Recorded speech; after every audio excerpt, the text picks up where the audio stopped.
Hi all, welcome to my channel. అனைవరకం తమిళ పుత్తాండు నలవాల్తకల్. ఈరోజు తమిళ న్యూ ఇయర్. ఇది వచ్చి ఆలు మిక్చర్ అనుకోవచ్చు, ఆలు ఫ్రై అనుకోవచ్చు నా స్టైల్లో. కారం, ఇంగువ, ఉప్పు, పసుపు, ధనియాల పొడి, జీలకర్ర పొడి, తర్వాత పల్లీలు, జీడిపప్పు, కరివేపాకు. ఇదేమో ఒక 2 కేజీలు బంగాళదుంపలు శుభ్రంగా తురివేసుకున్నానండి. తురివేసుకుని ఉప్పు వాటర్లో వేసి పెట్టుకున్నాను. ఇప్పుడు 2 కేజీలకి నేను ఒక 750 ml ఆయిల్ వేసుకున్నాను. ఆయిల్ బాగా కాగిన తర్వాత పొటాటో తురివింది వేసుకున్నాను. గోల్డెన్ బ్రౌన్ కలర్ వచ్చే వరకు వేపుకోవాలండి. ఒక్కసారి తురుము వేసిన తర్వాత గరిటతో తిప్పకూడదు. తర్వాత ఇవి నట్స్, సీడ్స్, పుచ్చగింజలు, తర్బూజా గింజలు, గుమ్మడి గింజలు, నువ్వులు, అవిసె గింజలు అన్నీ వేసాను.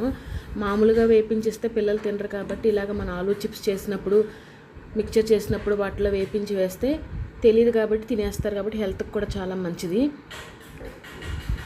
అలా గోల్డెన్ బ్రౌన్ వచ్చిన తర్వాత కరివేపాకు కూడా బాగా వేపుకోవాలి.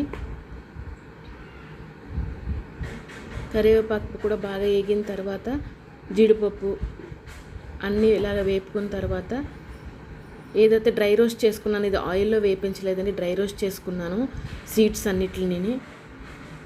తర్వాత కారం, మసాలా పొడి లేదండి, మెంతిపిండి, జీరా పౌడర్, ధనియా పౌడర్, మిరియాలు ఎక్కువ వేసాను.